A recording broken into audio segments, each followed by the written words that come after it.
Bom, paramos na página 84 do nosso livro de Evangelhos. Concluímos o item número 11, que falava da ressurreição de Jesus, da ressurreição de Lázaro, a ressurreição desse grande milagre que Jesus realizou. E agora, depois disso, vem as consequências, né? O que vai acontecer? As autoridades judaicas, é o item 12 do nosso material didático. Eles decidem matar Jesus, né? E junto, então, eu botei aí o título, os fariseus decidem matar Jesus. Eles decidem isso junto com os sacerdotes, né? Seria até melhor dizer, os fariseus e os sacerdotes decidem matar Jesus. Bom, o texto aí está em João, capítulo 11, continuando a leitura da ressurreição de Lázaro, né? João, capítulo 11, versículo 46.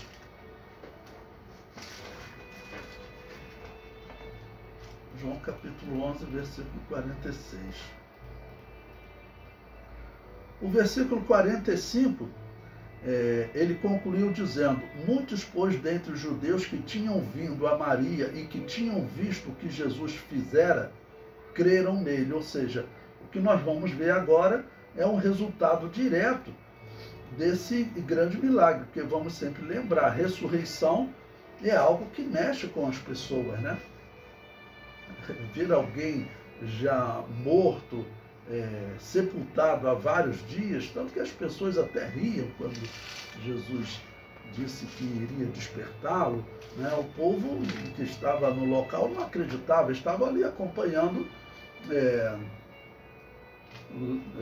Marta e Maria, né? Já há 4 dias, então eles não acreditavam. Então, quando Jesus ressuscitou, o número dos que creram aumentou ainda mais. Então, o versículo 46, João 11, 46 diz: mas alguns deles foram ter com os fariseus e disseram-lhes o que Jesus tinha feito. Depois, os principais dos sacerdotes e os fariseus formaram um conselho e diziam: que faremos, porquanto este homem faz muitos sinais? Bom, nós vamos lendo nos textos que eles realmente eles querem defender essa situação de poder que eles estavam na liderança de Israel. Eles tinham medo de uma destruição até da nação por Roma. Então eles vão tomar atitude horrível de decidir matar Jesus e até depois vão decidir matar Lázaro, né? Versículo 48. Se o deixamos assim, todos crerão nele, e virão os romanos e tirar-nos-ão o nosso lugar e a nação. Então veja, o diabo, toda a humanidade é enganada por Satanás, vamos colocar assim, né? Aqueles que pecam, claro, né? São todos enganados por Satanás. O que provavelmente Satanás colocava no coração deles? Que eles tinham que defender aquela nação, não? E assim eles tinham que desconsiderar as palavras de Jesus. Para eles era um choque muito grande, e nós estamos vendo que até os apóstolos têm dificuldade de entender. Era um choque muito grande dizer que o povo de Israel, ele seria deixado de lado por Deus, ou Deus iria cortar essa árvore, como Jesus Cristo disse em alguns momentos: o reino vos será tirado e será dado a uma outra nação que dê os seus frutos. Essa nação é a igreja. Jesus falou isso para eles. E eles não aceitavam, eles não conseguiam entender que, por exemplo, Isaías 65, Deus falou claramente: olha, fui achado por um povo, né, que não se identificava pelo meu nome. Que povo é esse? É a igreja. Se você lê Isaías 65, leia a partir do capítulo 61, porque claramente você vai ver no capítulo 61, 62, 63, 64, eles na grande tribulação, e depois se convertendo. Ele se converte a partir do versículo 16 e 17, que aí Deus diz, olha, não haverá mais lembrança das coisas passadas. Mas antes da conversão deles, Deus diz que foi achado por um povo. Vamos abrir esse versículo, né? Para contextualizar aqui, é tão interessante esse versículo. Vamos abrir lá no livro do profeta Isaías, capítulo 65. Vocês mantêm aberto aí João, capítulo 11. A gente continua lendo depois. Tá bom? Então, vejam. Vou ler a partir do versículo 16, né? De sorte que aquele que se bendisser na terra será bendito no Deus da verdade. E aquele que jurar, jurará pelo Deus da verdade. Porque já estão esquecidas as angústias passadas, estão encobertas diante dos meus olhos. Tá bom? Então, se você voltar nos versículos anteriores, tá bom? No capítulo anterior, você vai ver que eles estão vivendo um período que a Bíblia descreve como grande tribulação. Tá bom? Até que no capítulo 65 eles se convertem. Tá bom? No versículo 7 do capítulo 65 ele diz: e as vossas iniquidades juntamente à iniquidade de vossos pais, diz o Senhor, que queimaram incenso nos montes e me afrontaram nos outeiros, pelo que lhes tornarei a medir as suas forças antigas no seu seio. E Deus vai falando com eles, vamos dizer, e vai descrever a conversão deles. Ok? E no versículo 11 diz: mas a vós que vos apartais do Senhor, que vos esqueceis do meu santo monte. Então, Jesus fala que, no versículo 12, que eles vão sofrer pela espada, vão ser perseguidos, né? Tá bom? Até que eles vão se converter ao Senhor. Tá bom? E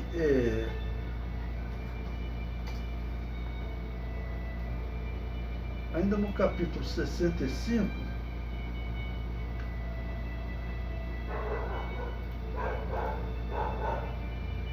no versículo 1, ele diz, olha, fui buscado pelos que não perguntavam por mim, fui achado por aqueles que me não buscavam. A um povo que se não chamava do meu nome, eu disse, eis-me aqui. Então quem é esse povo que buscou Deus? Tá bom? É a igreja, são gentios. Por quê? Quando você lê desde o capítulo 62, desde o capítulo 61, né, 62, você vai vendo, eles estão vivendo um período de grande dificuldade. Por quê? Porque eles rejeitaram o Messias. Então, eles não conseguiam interpretar, por exemplo, essa profecia de Isaías, outra profecia de Isaías, quando Isaías diz, né, que Jesus Cristo, o Messias, ele virá e sofrerá. Eles não conseguem até hoje aceitar que aquela profecia seja relativa ao Messias, né? Seja relativa ao Messias. Para eles, aquele servo sofredor é o próprio Isaías. Eles não acreditam que seja o Messias. Então, essa interpretação errada, né, ela está realmente, ela levou Israel a essa situação.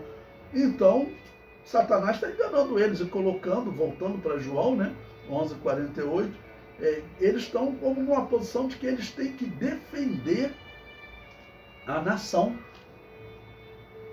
Porque eles têm que defender a nação. Eu comparo esse momento aqui ao confronto que aconteceu entre católicos e luteranos e os protestantes, né? Porque quando eles faziam guerras, os luteranos eles diziam: nós temos que matar os católicos porque eles corromperam a igreja de Deus. Né? Esse Papa é o anticristo que está lá no trono da igreja. E os católicos diziam: nós temos que matar os luteranos porque eles querem corromper a igreja de Deus. Então eram todas interpretações erradas, todos sendo enganados pelo diabo e cometendo atrocidades. Lutero matava católicos, católico matava os luteranos, aqui os sacerdotes e fariseus vão matar Jesus, acreditando que estão fazendo um bem, né? Fazendo algo correto. Versículo 49. E Caifás, um deles, que era sumo sacerdote naquele ano, lhes disse: vós nada sabeis, nem considerais que nos convém que um homem morra pelo povo, e que não pereça toda a nação. E o versículo 51, que é interessante, veja o que João diz. Ora, ele não disse isso de si mesmo, mas sendo sumo sacerdote naquele ano, profetizou que Jesus devia morrer pela nação. É uma questão assim que não é fácil de interpretar, porque esse homem estava corrompido. Esse sumo sacerdote Caifás, a Bíblia diz que ele era saduceu. Saduceu era uma seita dentro do judaísmo que não acreditava nas escrituras sagradas, na integridade das escrituras sagradas. Por exemplo, ele não acreditava na profecia de Isaías. Ele não acreditava que a profecia de Isaías era inspirada por Deus, né? Até eu coloquei isso no artigo que eu publiquei, que saiu essa semana, esse terceiro trimestre no Mensageiro da Paz, e eu comento exatamente sobre isso, que eles não acreditavam na profecia de Isaías. Então, não tinha como ele interpretar que Jesus Cristo, que o Messias, era o servo sofredor. Para ele, aquela profecia não era nem inspirada por Deus. Eles acreditavam que só o Pentateuco era inspirado por Deus. Então fica a pergunta, né? Como que ele profetizou? Ele profetizou. Romanos 11, 29, o apóstolo Paulo diz que os dons e a vocação de Deus são sem arrependimento. Ou seja, quando nós recebemos o dom de Deus, Romanos 11, 29. Romanos 11, 29, isso mesmo. Porque os dons e a vocação de Deus são sem arrependimento. Ou seja, olha só que problema. Esse homem, ele profetizou, disse João, sendo sumo sacerdote, Deus tinha ainda um compromisso com ele, não? Ou com a nação, de maneira que eu até comparo Jesus Cristo, quando for levado diante desse sumo sacerdote, quando esse sumo sacerdote questionar Jesus quais são os seus ensinos, Jesus, ele sabia bem diante de quem ele estava. Ele fala o seguinte: olha, eu ensinei todos os dias aí no templo, pergunta para quem me ouviu. E vem o servo do sumo sacerdote e dá um tapa no rosto de Jesus, né? Saulo de Tarso, Paulo, né, o apóstolo Paulo, quando foi levado diante do sumo sacerdote, chamou ele de parede branqueada, ou seja, parede que não tem significado nenhum, tá bom? E repreenderam ele, dizendo que era o sumo sacerdote. Ele não deveria falar assim. Ele falou que ele não sabia que era o sumo sacerdote, por isso que falou assim. Ele, como homem, demonstrou um respeito especial, né? Eu trataria o sumo sacerdote, mesmo sendo o sumo sacerdote de Israel, eu trataria ele como Jesus tratou. Jesus respondeu ele de uma forma direta, até um pouco áspera. Você está me perguntando? Eu preguei todo dia no templo, pergunta aí para quem ouviu as pregações, né? Por quê? Porque ele era um homem, biblicamente falando, corrompido. Não acreditava na integridade das Escrituras. O versículo 52, ele prossegue: e não somente pela nação, mas também para reunir em um corpo os filhos de Deus que andavam dispersos, né? Então aqui já é uma palavra de João. João diz o que ele falou, que ele profetizou que Jesus deveria morrer pela nação, e aqui o ministro de Deus diz, né? E não somente pela nação, mas também para reunir em um corpo os filhos de Deus que andavam dispersos, não só israelitas. Então, eu acredito que ele aqui está falando também de todos os homens que, de alguma maneira, procuravam servir a Deus fielmente. Jó, ele não era israelita. Jó, ele viveu lá nos dias dos patriarcas, mas era um homem que temia Deus. Melquisedeque não era israelita. Ele era um jebuseu, viveu lá nos dias dos patriarcas, mas era um homem que temia Deus. Então, mesmo em outros povos, né, que não tinham a lei de Deus, tinham pessoas que temiam a Deus. Né? Versículo 53. Naquele dia, pois, consultavam-se para o matarem. Jesus, pois, já não andava manifestamente entre os judeus, mas retirou-se dali para a terra junto do deserto, para uma cidade chamada Efraim, e ali andava com os seus discípulos. Bom, nós veremos essa cidade de Efraim, né, que Jesus se retira. Ela era uma cidade que ficava próxima de Jerusalém, 23 quilômetros, né? Quer dizer, 23 quilômetros, acho que é mais ou menos daqui no centro da cidade. No centro da cidade, daqui de Jacarepaguá, no centro da cidade do Rio de Janeiro. Então era uma distância boa, mas Jesus se retirou para, de uma certa maneira, ele aguardar, porque a Páscoa estava se aproximando, né? E tinha um tempo determinado para ele morrer. O versículo 55 diz: e estava próxima a Páscoa dos judeus, e muitos daquela região subiram a Jerusalém antes da Páscoa para se purificarem. Buscavam, pois, a Jesus e diziam uns aos outros, estando no templo: que vos parece? Não virá a festa? Ora, os principais dos sacerdotes e os fariseus tinham dado ordem para que, se alguém soubesse onde ele estava, o denunciasse.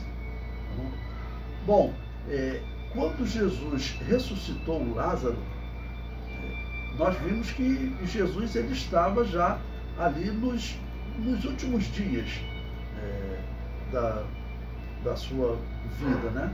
Tá bom? Ele estava nos últimos dias da sua vida.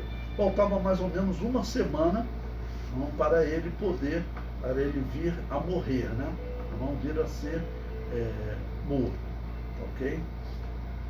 Então,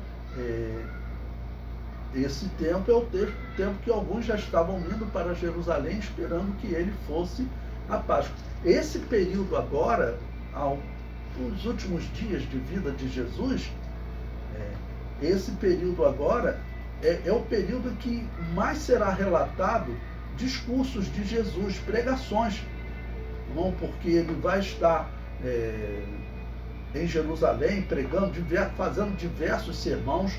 Nesse período, Jesus vai fazer pelo menos 2 sermões proféticos. 2 sermões proféticos. Então, é um período que vai concentrar muita pregação de Jesus e que é muito interessante nós estudarmos, né? Bom, pois bem, prosseguindo. Então o versículo 55 diz: estava próxima a Páscoa dos judeus e muitos daquela região subiram a Jerusalém para se purificarem e perguntavam se ele viria à festa. No versículo 57 diz: ora, os principais dos sacerdotes e os fariseus tinham dado ordem para que, se alguém soubesse onde ele estava, o denunciasse para o prenderem. No comentário do livro eu coloquei aí para vocês. Os fariseus deixam bem claro que vão matar a Jesus por medo de perder o lugar deles. Eles preferem que o povo não receba os milagres de Jesus do que perderem o posto de dominadores.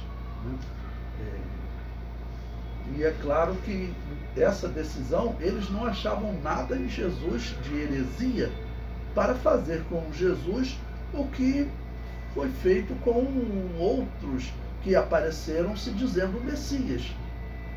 Então, quando eu digo que os homens são sempre enganados por Satanás, Satanás ele sabia, ele conhecia as profecias.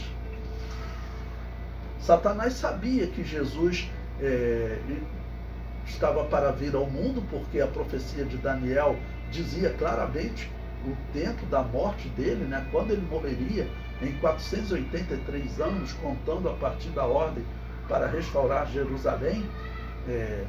O Messias morreria. Ele sabia quando Jesus nasceu.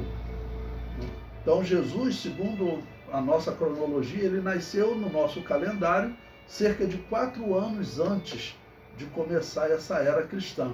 E a história diz que no ano 9, ou seja, Jesus tinha 13 anos de idade, no ano 9, surgiu um homem chamado Judas, se dizendo Messias, e fez uma grande revolta, e foi uma mortandade, os romanos mataram muitas pessoas. E nessas situações, as autoridades judaicas ficavam do lado dos romanos, que eles diziam, isso é um falso Messias, pode matar. Então, tudo isso foi, de alguma maneira, contaminando esses judeus que eles pensavam mais nos falsos Messias do que realmente na vinda do Messias. Até porque, como eu tenho dito para vocês, o principal pensador judeu desse período era um homem chamado Filon de Alexandria, um judeu que vivia no Egito, em Alexandria. E ele dizia que o Messias não seria um homem, que eles não deveriam esperar um homem, que o Messias seria uma era, um período, né, em que eles iriam se desenvolver e governar o mundo, mas não teria um homem que seria o Messias seria uma era. Isso certamente influenciou a esses sacerdotes e fariseus, principalmente nós estamos falando aqui de um sacerdote que ele, como eu disse, era um saduceu, ou seja, era um herege. Não?